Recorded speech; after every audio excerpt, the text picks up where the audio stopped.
Baik, Ibu mau mengucapkan terima kasih kepada kalian karena sudah mau meluangkan waktunya untuk datang pada kegiatan kita hari ini, yaitu kegiatan konseling kelompok. Sebelum kita masuk ke tahap selanjutnya, marilah kita berdoa terlebih dahulu ya. Berdoa dimulai. Doa selesai. Baik, sudah seperti yang Ibu katakan kemarin, bahwasannya kita di sini akan memecahkan salah satu masalah dari teman-teman kalian. Nah, ditegaskan kembali bahwasanya di dalam kegiatan ini ada asas-asas yang perlu kita jaga ya, terutama yaitu asas kerahasiaan. Jadi apapun yang teman kalian ceritakan masalahnya seperti itu, kalian jangan sampai masalah itu keluar gitu, jangan sampai bocor keluar. Baik, kemarin kita akan memecahkan masalah siapa ya? Mbak Desi ya. Mungkin Mbak Desi bisa menceritakan lebih detail terkait masalah yang Mbak Desi alami. Iya Bu, jadi kan kejadiannya itu saat saya sedang presentasi di kelas.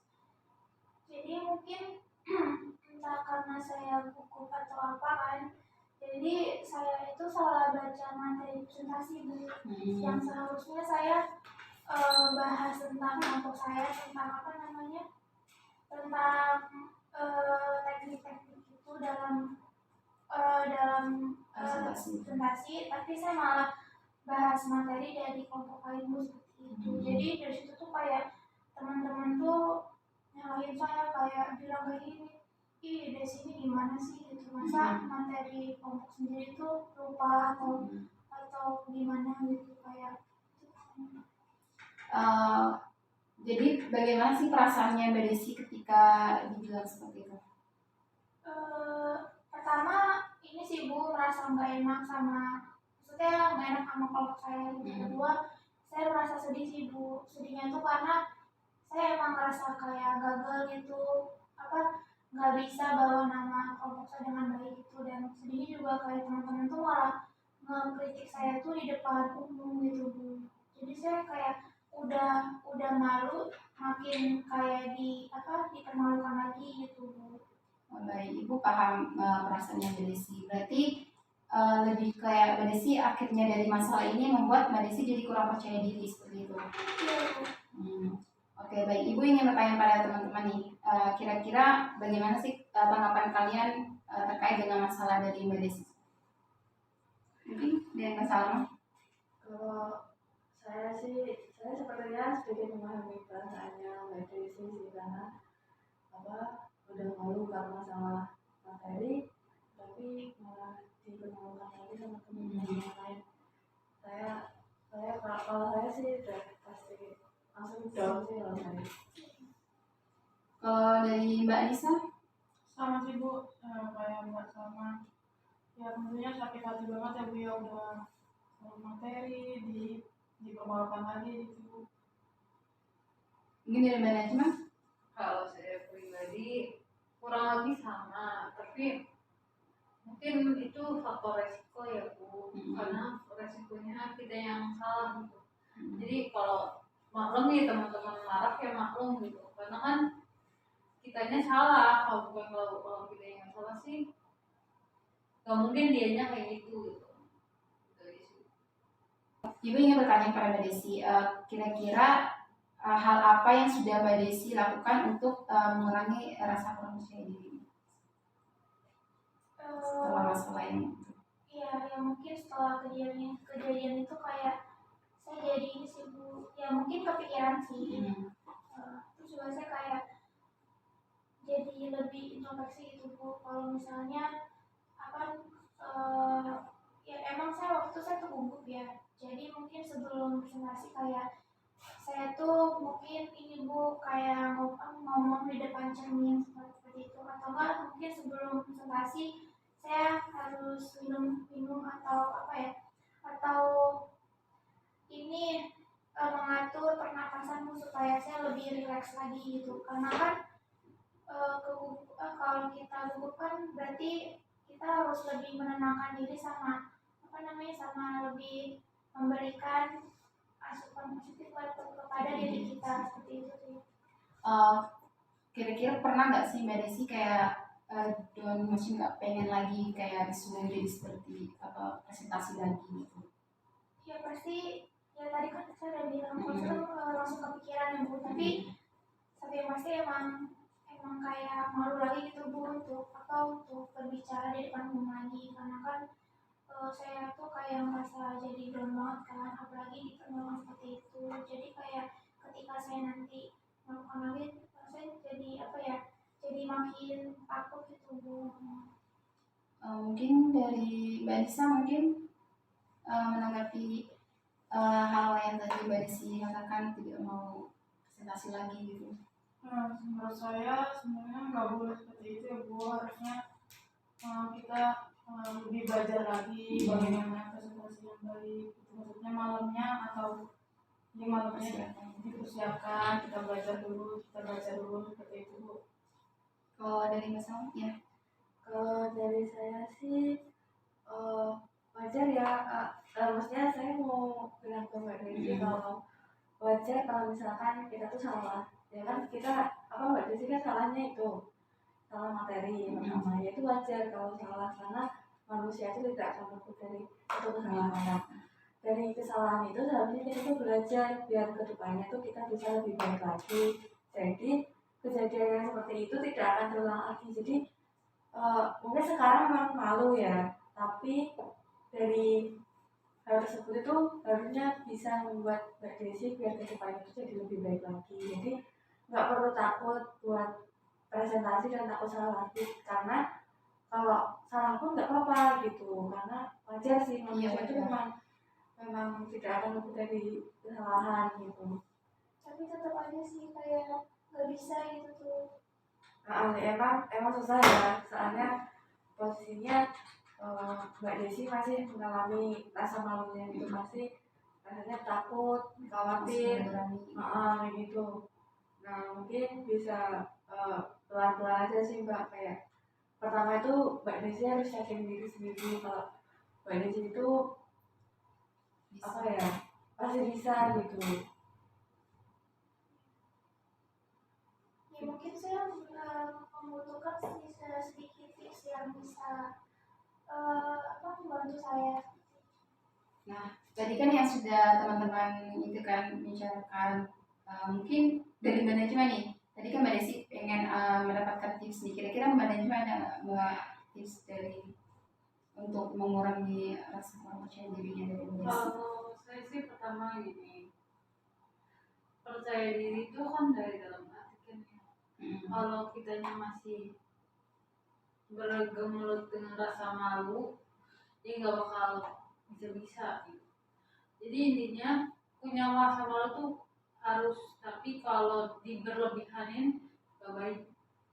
Jadi sesuai aja malunya, ya udah oke, sekarang aku mau buktiin nih aku nggak bakal salah lagi dan aku bisa dipercaya lagi sama teman-teman aku. Ya udah, dengan cara pembuktian, dengan cara dihilangin lah sedikit, gak perlu semuanya. Malu itu wajar dan harus punya rasa malu. Jadi nggak perlu dipaksakan untuk lebih percaya diri 100%, aku bisa pede atau gimana, nggak perlu. Tapi tinggal ya udah aku bisa ngejalanin lagi gitu seperti biasa, jadi nggak mengganggu kehidupan lainnya gitu. Nah, ya dapat disimpulkan ya. Jadi tips dari teman-teman tuh sangat ini ya Mbak Desi. Jadi Mbak Desi nggak perlu merasa merasa malu lagi untuk presentasi. Mungkin Mbak Desi perlu belajar lagi atau latihan tadi seperti Mbak Nisa katakan, mungkin perlu persiapan sebelum melakukan presentasi. Mungkin ya namanya manusia ya, tadi yang Mbak Salma ucapin bahwa manusia kan tidak luput dari yang namanya lupa seperti itu ataupun kesalahan-kesalahan. Jadi mungkin Mbak Desi perlu belajar lagi. Maksudnya tetap aja kepikiran, tapi ya pasti kita butuh proses ya. Apalagi saya kan punya pengalaman yang sangat memalukan proses seperti itu, yang mungkin nggak bisa langsung bisa dilupakan gitu. Mungkin dari Mbak Desi pernah ada usaha untuk merubah seperti itu nggak? untuk bisa jangan kurang percaya diri itu hilang gitu dari Mbak Desi? Ya mungkin pertama itu sih Bu, yang saya udah bilang kayak introspeksi diri, terus kayak misalnya kalau sebelum presentasi itu saya harus lebih menenangkan diri saya, kayak lebih memberikan afirmasi yang positif gitu Bu. Kalau misalnya sebenarnya kalau dari kegugupan itu sebenarnya malah bikin kacau keadaan gitu Bu. Seperti itu sih, kayak mungkin bisa bisa berlatih ngomong di depan cermin, atau ini paling penting sih mengontrol pikiran saya sih Bu, kayak harus lebih mengontrol pikiran negatif saya. Kalau misalkan saya pada saat bicara di depan umum tuh bisa menyampaikan dengan baik seperti itu sih Bu. Jadi nggak ada kesalahan yang fatal kayak sebelumnya gitu.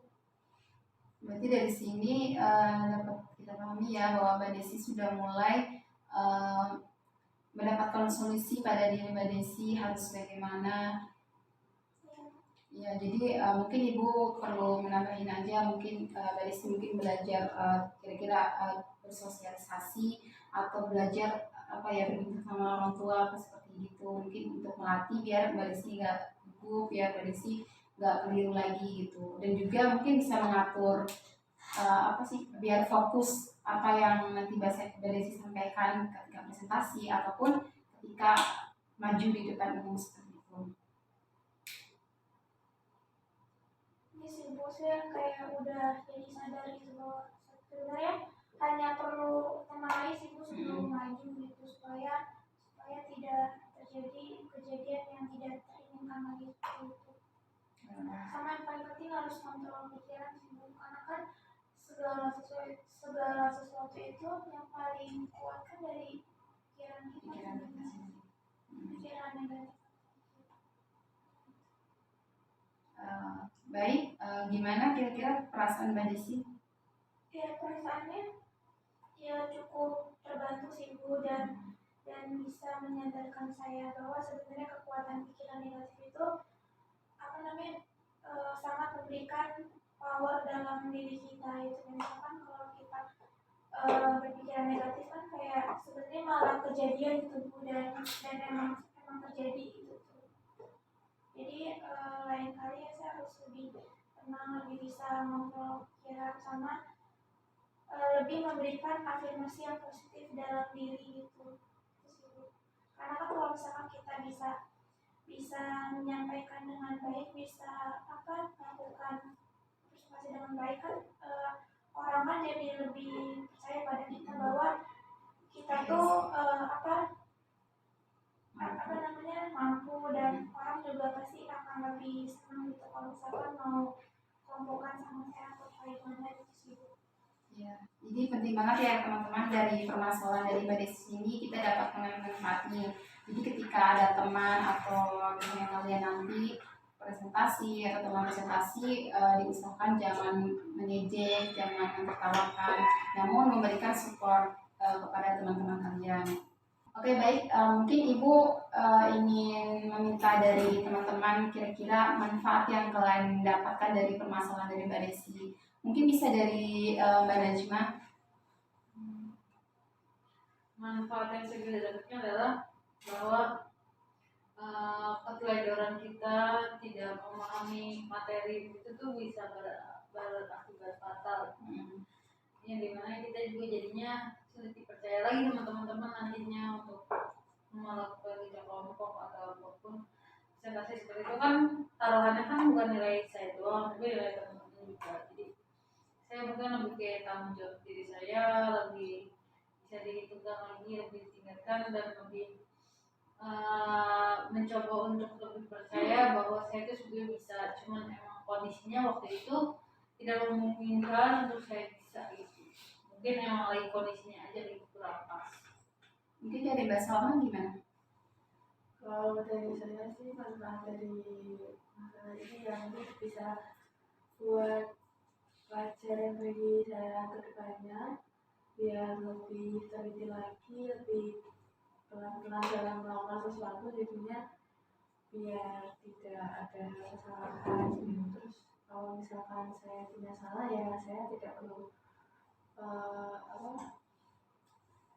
malu karena salah itu wajar. Gimana dari Anissa? Kalau menurut saya Bu, yakin terhadap diri sendiri sih Bu. Kalau sudah kita tuh pasti bisa kita mau belajar. Gitu, Bu. Mungkin dari dari tanggapan dari manfaat dari teman-teman ini mungkin Mbak Desi bisa ambil ya manfaat dari teman-teman ucapkan tadi. Iya sih Bu, mungkin yang paling enak dari sama sih, karena kan salah itu wajar, tapi ya itu yang kata yang dari Mbak Najma bilang, harus ini lagi namanya, harus introspeksi atau supaya kedepannya itu lebih baik lagi seperti itu. Baik, dapat kita simpulkan tadi ya. Jadi mulai belajar lagi, mulai introspeksi diri, jangan pernah berlarut-larut dalam kurang kepercayaan diri Mbak Desi. Mulai belajar lagi dan introspeksi tadi seperti mulai fokus apa yang kedepannya aja, jangan pernah terlalu memikirkan pendapat-pendapat teman ataupun seperti itu, karena kan posisinya itu kan di tangan kita sendiri, bukan dari orang-orang lain seperti itu. Mungkin kita sudah sampai pada pemecahan dari masalah dari Mbak Desi ya, seperti itu. Untuk pertemuan besok permasalahan siapa nih yang akan kita bahas? Oh ya, mungkin dari teman-teman apakah setuju? Setuju. Baik, Ibu mau mengucapkan terima kasih atas keaktifan kalian semua. Mari kita tutup dengan bacaan hamdalah. Alhamdulillahirobbilalamin. Wassalamualaikum warahmatullahi wabarakatuh. Waalaikumsalam warahmatullahi wabarakatuh.